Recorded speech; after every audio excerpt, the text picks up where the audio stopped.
വെളിപാടുകളുടെ ആധിക്യത്താൽ ഞാൻ അതിയായി നിഗളിച്ചു പോകാതിരിപ്പാൻ എനിക്ക് ജഡത്തിൽ ഒരു ശൂലം തന്നിരിക്കുന്നു.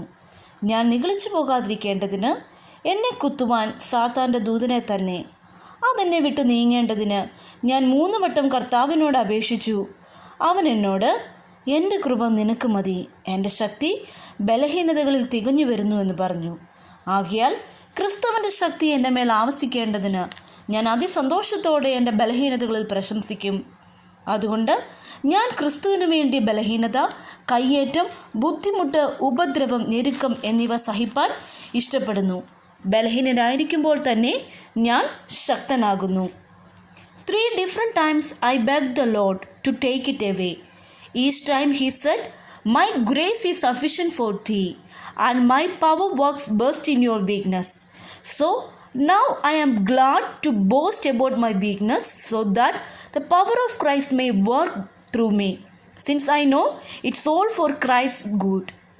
I am quite content with my weakness and with insult, hardship, persecutions and calamities, for when I am weak, then I am strong.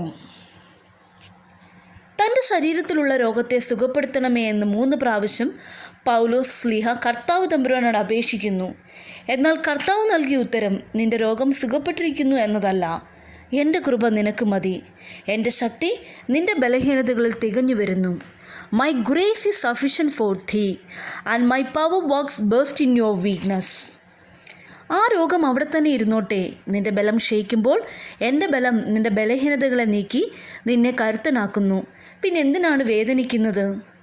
അതിനുശേഷമാണ് പൗലോസ് തൻ്റെ ബലഹീനതകളിൽ പ്രശംസിപ്പാനും കഷ്ടപ്പാടുകളിൽ സംതൃപ്തനായിരിക്കാനും തുടങ്ങിയത്. കാരണം പൗലോസ് ബലഹീനനാവുമ്പോൾ ബലമുള്ള ഒരു കരം അവിടെ പ്രവർത്തിക്കുന്നു.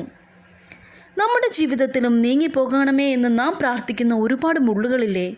പക്ഷേ ആ പ്രാർത്ഥനയുടെ മുന്നിലും കർത്താവ് തമ്പുരാൻ പൗലോസിനോട് പറഞ്ഞ ഉത്തരം ഓർക്കുക. എൻ്റെ കൃപ നിനക്ക് മതി, നീ കാലിടറില്ല, തോൽക്കില്ല, ശത്രുക്കളുടെ മുന്നിൽ മുട്ടുമടക്കില്ല, നിൻ്റെ ബലഹീനതകളിൽ അവിടുത്തെ ബലം തികഞ്ഞു വരുന്നു. So B grateful and go forward.